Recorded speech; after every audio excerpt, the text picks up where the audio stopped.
On m'a dit qu'il n'y avait pas de forme hybride aussi. On m'a dit Loki, il a pas de forme hybride. On me l'a dit vu que sa je forme fais- hybride. Qui a On l'a dit vu. qu'il a pas de forme Non, hybride?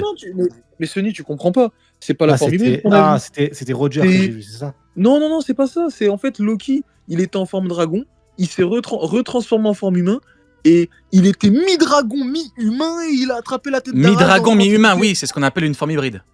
Exactement, c'est une forme humanoïde. Mi-dragon, qu'on mi-humain, appelle mais une c'est forme pas une hybride. forme hybride. Ah bah d'accord. Mais Non, mais Eh bah, bravo. c'est de la folie ce que j'entends. Frérot, Ah tu oui, sais mais que, c'est par certainement contre, le Mio Keiyuru qui est envoyé 800 ans après. Frérot, C'est dans le même avec tout le manga. respect avec tout le respect que je te dois, mon frérot, mais tu discutes avec de ces fous, mais ça va? Pourquoi tu fais Non, ça? je discute plus justement. Avec eux. C'est une terminé. forme mi-humain, mi-dragon, mais c'est pas une forme hybride. C'est l'amour terminé, sport ou quoi? Oh, la rêve de ouf. Mais sport. le truc, c'est il t'a donné la définition de ce que c'était une forme hybride, et t'a dit c'est pas une forme hybride. Ouais, exactement. Non, Kaido, Mais quel c'est pas un intérêt? dragon. En fait, il C'est quoi le ressemble à projet? un humain, mais avec comme un dragon, pas. C'est quoi le projet? Je comprends hybride. pas. Pourquoi?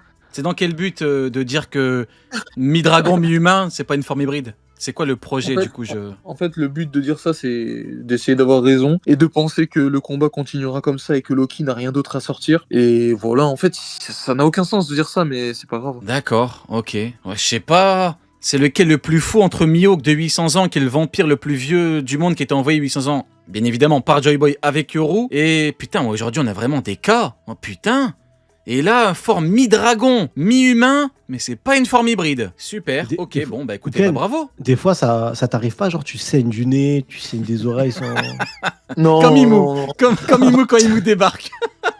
ça nuit pas à ta santé et tout. Genre t'as pas. non, ça Pas nuit bien. à. Je pense que je perds de l'espérance de vie parce que je m'énerve beaucoup. Je pète les plombs. Mais c'est pour ça que là, maintenant, j'ai une résolution. Les fous, je parle plus avec eux, c'est terminé. Je l'ai fait Ouais. pendant trop de. Tu les as classés, genre il y a Fou, il y a Fou Pro Max. Ouais, je sais qu'il y a certaines personnes avec qui je Il y a un classement de folie. Ok. Loki n'a pas de forme hybride, c'est de Ok. la folie. Loki, Ouais. Kaido, lui, c'est le Mi-dragon, Uonomi, mi-humain, d'accord. c'est pas une forme hybride. Vas-y, reprends. Loki, c'est le Kaido, c'est le Uonomi, c'est ça? Oui, tout à fait. Modèle Loki, sérieux. c'est ça. Ouais. Loki, c'est le quoi déjà? C'est quoi sa famille de Ryunomi. Voilà. Modèle Donc en Nidan. fait, Loki, c'est le seul Ryunomi du manga à pas avoir de forme hybride pour eux. C'est le seul. Tous les Ryunomi ont Mais une frérot, forme hybride, pourquoi- sauf Loki. Mais pourquoi tu continues à parler? Forme mini-dog, mi-humain, c'est pas une forme hybride. C'est quoi alors?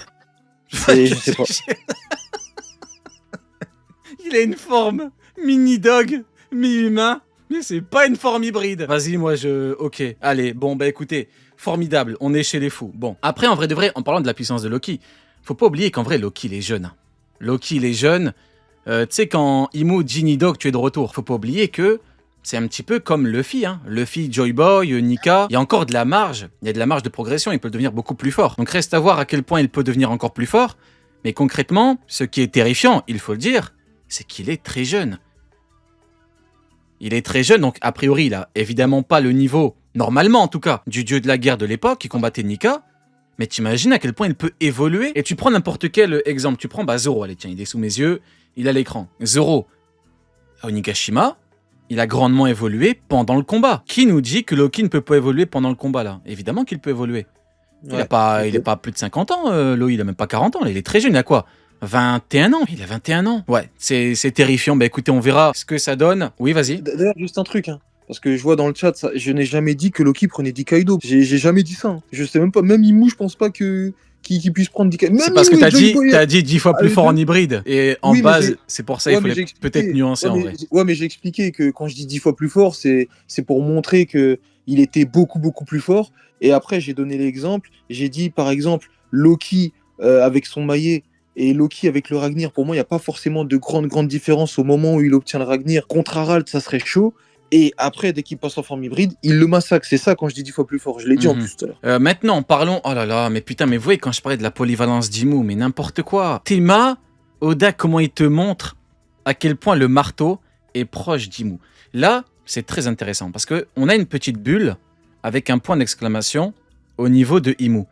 Donc on voit que Imu voit la frappe arriver au moment où t'as le marteau qui a quelques centimètres ses cornes et Imu arrive à esquiver. Enfin, on est chez les fous, quoi. C'est quoi cette vitesse de malade, là? Il y a un point d'exclamation. Il y a Imu. On dirait que Imu arrête le temps. On dirait que Imu a figé le temps. Comment t'arrives à esquiver ce truc-là? C'est un coup de marteau de Loki envoyé à avec je sais pas quelle puissance de frappe, quelle force physique chargée à la foudre. C'est quoi cette vitesse-là? On n'aurait pas le perso le plus rapide de l'œuvre, là? Honnêtement, c'est le perso le plus rapide. J'ai jamais vu une telle vitesse. Et je vous vois venir, hein, les Golemons qui vont me parler de Kizaru, le mec qui doit faire ça, il doit charger son truc, ses trucs de lumière pour partir vite. Et encore, Rayleigh a un coup d'épée, il lui a coupé la joue. S'il vous plaît, soyons sérieux. On n'aurait pas le perso le plus rapide du manga, en vrai de vrai? En fait, Imu avait déjà montré qu'il pouvait presque se TP dans le chapitre d'introduction. Il l'a montré qu'il pouvait quasiment, enfin c'est même pas quasiment, il pouvait se TP devant les gens. Là, j'ai l'impression qu'il l'a fait. Et le seul moyen d'esquiver ça, de toute façon, c'est de se TP. Il a apparu comme par magie derrière Loki. Donc c'est une vitesse transcendante qui lui permet de se déplacer de manière instantanée. Et en termes de vitesse, mis à part Van Augur qui le fait avec un fruit, en termes de vitesse pure, parce que je pense qu'Imu le fait avec ses capacités à lui. Mais Van Augur, si Loki le frappe, il aura pas le temps de se TP. Si le marteau est devant la gueule de Van Augur, il aura pas le temps de se TP. Je sais pas, en gros, c'est. Je crois pas, la frappe est tellement rapide que je te promets, il a pas le temps de se TP, il faut quand même le temps de réflexion, quoi. Mais oui. Bah oui, le temps de réfléchir. Mais là, tu peux pas, là. Mais comment tu. Est-ce que vous vous rendez compte que cette simple case nous montre à quel point Imu, c'est n'importe quoi. C'est abusé. C'est totalement abusé. Bon, me parlez pas des nerfs, s'il vous plaît. Le fil à taper, quoi. S'il vous plaît, quoi. Me parlez pas des nerfs par pitié, quoi. Ah, j'ai pas envie de. C'est mon gars nerfs, les grandes lobes et tout. J'aime bien les nerfs, mais. Et même le chapitre précédent, quand il va tellement vite qu'il coupe les doigts et genre elle a mal après. Gerd, elle a mal, mais genre après. Elle a du ping sur la douleur. Ses doigts, ils ont touché le sol. Et après, elle a hurlé de douleur. Tellement c'est allé vite. C'est abusé. C'est quoi cette vitesse de malade, là? Non, moi, je suis choqué, frérot. Je te dis la vérité, je suis choqué. Non, Et Théma, le coup de marteau de Loki, il va détruire la Terre, hein. Vous voyez l'impact? Et le pire, c'est que tu vois, Oda, il te met à quel point Loki est énervé. T'as vous voyez le truc, pas l'emoji, mais le truc d'énervement, là. Garde ta puissance pour toi, mais le coup! Putain, non, mais n'importe quoi, la vitesse de malade. Abusé. Totalement abusé.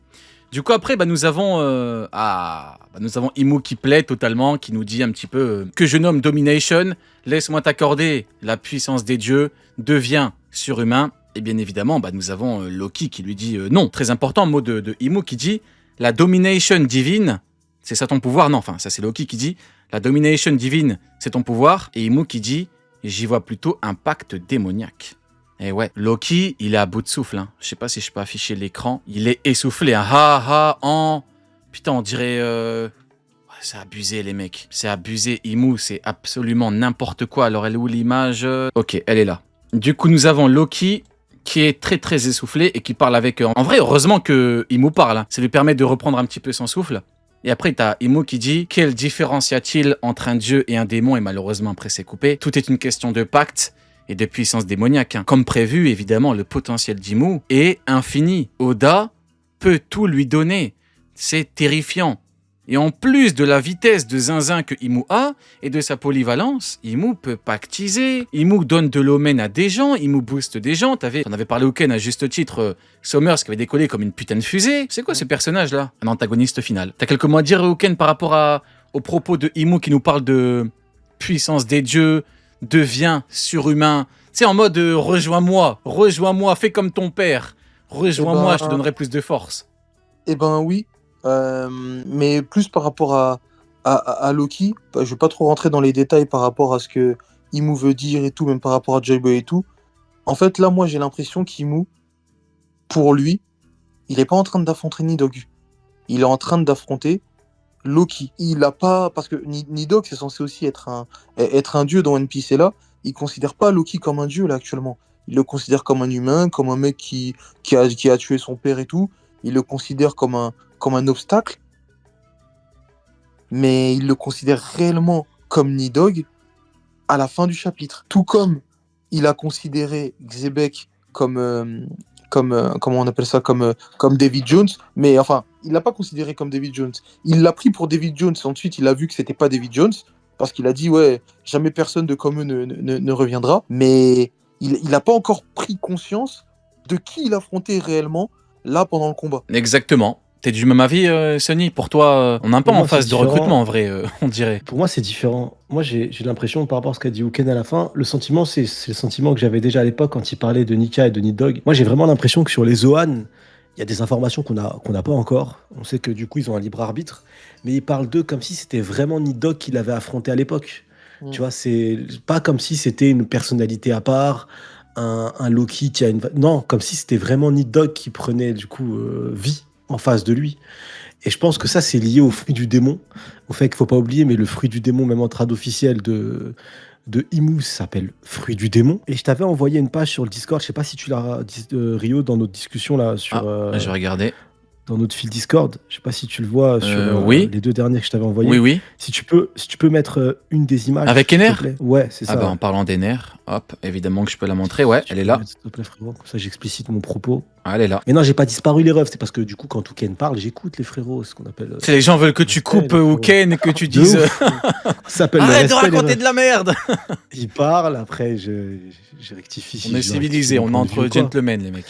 Et oui, en fait, tout à gauche, tu vois là, tout à gauche là, j'ai l'impression que le bâton qu'on a vu avec l'énergie là, bah en fait c'est le même bâton que possède la même énergie que possède Imu. Tu vois tout à gauche avec les petits monstres, les petits canards là. Oui, oui, tout à fait. Bah j'ai vraiment l'impression qu'en fait, en sachant que du coup, ce qui était représenté à droite, on voit que les 2 humains, il y en a un qui a un chapeau de poisson, on a toujours dit à l'époque c'était forcément Poséidon, l'autre un chapeau de navire avec des canons. Donc, bah, forcément Pluton. Et bah là, du coup, on aurait Uranus, en sachant que le gouvernement mondial a utilisé Uranus. Donc, le fait qu'il y a Uranus, que c'est Imu qui a ordonné l'attaque sur Lulusia, comme si c'était elle qui avait la capacité de gérer, et le bâton avec l'énergie noire qui ressemble à du Omen, clairement, et bah, ça me fait penser à Imu. Est-ce que du coup, c'est Imu qui a récupéré un pouvoir ancien, ou est-ce que c'est même Imu qui est là? J'en sais rien du tout. Ça peut être l'un des deux. Mais la finalité, surtout, c'est que je pense que Imu a énormément d'informations sur les fruits du démon, l'utilisation des fruits du démon, les personnalités comme Nika, comme Need Dog. Et quand il parle de Need Dog, pour moi, j'ai l'impression qu'il parle vraiment de Need Dog. Du Need Dog qu'il n'a connu à l'époque, en fait. Et les Zoan ont leur libre arbitre. Ça, on le sait, ils ont leur propre volonté. S'ils ont leur propre volonté, c'est qu'ils existent encore là. Sinon, tu n'as pas de volonté. C'est Mais tu le propre de sais, l'existence, quoi. tu sais, ça serait intéressant de voir justement un moment où. Et je pense que ce serait le bon moment de voir un moment où le Zoan nous montre réellement sa volonté, que ça soit avec Luffy et Loki, que les Zoan nous montrent réellement leur volonté, que les Zoan nous montrent réellement que. Ouais, j'ai ils capté. sont, Ouais, j'ai capté. Ouais, parce que pour l'instant, ça s'arrête au membre du Gorosei qui dit que, bah ouais, non, il nous a vraiment fui parce que les Zoan ont leur propre volonté. Et du coup, on a compris que c'était pas Luffy qui a mangé, entre guillemets, accidentellement le fruit, le Nika Nikanomi, mais c'est le Nika Nikanomi qui a choisi plutôt Luffy, parce qu'il doit pouvoir sonder les rêves des gens. Et il a sondé que c'était le même rêve que, bah, sûrement que Joy Boy. C'est pour ça qu'il s'est laissé bouffer. Mais cette volonté, ouais, j'aimerais bien qu'elle soit retranscrite différemment que les propos. Et peut-être que là, c'est un début d'explication et que Imu va commencer à nous parler, raconter sa vie parce que c'est ultra intéressant. Imu, ça c'est dingue, c'est que les membres du Gorosei, les chevaliers divins qui sont apparus, on a eu le nom de leurs fruits du démon. Imu, elle est apparue, on a eu le nom des fruits du démon. Les membres du Gorosei, dans l'arc Egghead, on n'a pas eu d'appellation de fruits du démon. À aucun moment. Comme s'ils n'avaient pas de fruits du démon, mais c'était lié Exact. plutôt au On pouvoir avait de que le Imu. nom des créatures, ouais. Ouais, alors que pour autant, Imu, là, il y a bien marqué fruit du démon. Donc, pour moi, il y a un truc à creuser là-dessus. Donc, potentiellement, là, on va avoir plus d'informations sur les Zoan. Parce que c'est vrai qu'on se focus plus sur les Zoan. Et même Vega l'avait dit lors de l'arc précédent que les Logia, c'était un truc à part. Et qu'il n'avait jamais réussi à recréer un Logia. Donc, est-ce que les Zoan, on va avoir une information? Est-ce qu'on va creuser là-dessus sur les fruits du démon? Bah, potentiellement, oui. Donc tout ça pour te dire, je pense que Imu parle du vrai Need Dog, pas de Loki. Ok. Alors, maintenant, on a... Ah, ok les mecs, on y est. Joy Boy, le moment du GOAT. Alors, je vais afficher les 2 images directement. Hop, voilà. Comme ça, c'est bien propre. Ok les mecs, on y est. Nous avons Imu qui est littéralement en train de plaider pendant le combat. Qu'est-ce que j'en sais moi? Donc là, il y a Loki qui répond, ouais, c'est quoi la différence entre un dieu et un démon? Une chose est sûre, personne ne me contrôlera jamais. Donc ça, c'est Loki qui parle, les termes. C'est pourtant dans la domination que réside le bonheur du monde. Pas vrai. On voit un petit flashback avec évidemment le GOAT, le premier pirate, Joy Boy, et après Imu qui pète un câble. Pas vrai. Joy Boy, Imu qui remet une pièce dans la machine et qui hurle. Alors il y a plusieurs sujets, et je vais essayer de parler de tout avant de faire tourner la parole. Déjà bon, petit sous-sujet, il y en a qui se sont plaints, j'ai vu, ouais mais regardez, il y a Imu qui ouvre grand sa bouche, c'est pas normal. On souffle.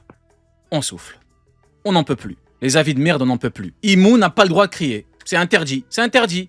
Au contraire, il faut bien comprendre. Pour moi, la lecture que je fais de cette putain de case, c'est que Oda nous montre l'importance de Joy Boy. Parce que Imu a toujours un visage neutre et a toujours un calme que je qualifierais de olympien. Le seul truc qui fait péter les plombs à Imu, c'est quoi? C'est même pas c'est quoi. C'est qui? Joy Boy. Et c'est quoi? Ce qu'incarne Joy Boy. Donc là, si Imu pète un câble, c'est pas pour rien. C'est parce qu'on parle justement de Joy Boy. Donc Oda nous montre l'importance de ce mec-là. Rappelez-vous, le Haki des rois de Joy Boy qui avait été utilisé par Emmet à Egghead. C'est quoi qui a fait crier Imu? Joy Boy. Donc voilà pourquoi Imu pète un câble. Moi je comprends pas, les gens ils sont là, ouais mais c'est pas normal, il y a Imu qui crie, oh là là, on n'en peut plus. En plus juste après, dans la scène d'après, t'as Luffy qui pète un plomb, qui dit putain mais c'est quoi ce Haki de malade? Tu vois bien que c'est comme ça que ça marche, putain on n'en peut plus. Vos avis de merde. Excusez-moi, je dérape. Voilà pour maintenant le plus important, c'est quand même le flashback. Enfin le flashback, le petit flashback, on a Joy Boy qui semble rire avec Imu. Putain, big revelation d'Oda. Là, Oda te montre que, a priori, eh ben en fait, ils n'ont pas été toujours ennemis. Ça n'a pas toujours été les Ops. Donc à partir de là, on peut quelque vraiment... chose, frérot. J'avais dit que Joy Boy et Imu étaient potes. Oui. Et que c'est même Joy Boy qui a donné le pouvoir d'Armantique à Imu. Oui, tout à fait.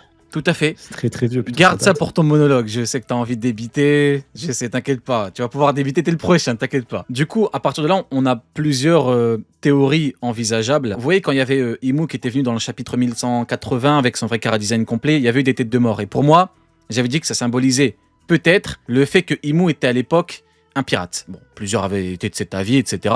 Je pense que on part de là. J'avais même dit qu'en fait, il n'y a rien de contradictoire parce que Imu soit un roi fondateur ou un roi tout court. Tu peux être un roi et un pirate puis un roi, etc. et vice-versa. Vous me comprenez, donc il n'y a strictement rien de contradictoire, il n'y a absolument aucun problème. Imu et Joy Boy étaient amis, et après, Imu a totalement vrillé quand Imu a mangé, entre guillemets, le fruit défendu, le fruit du diable.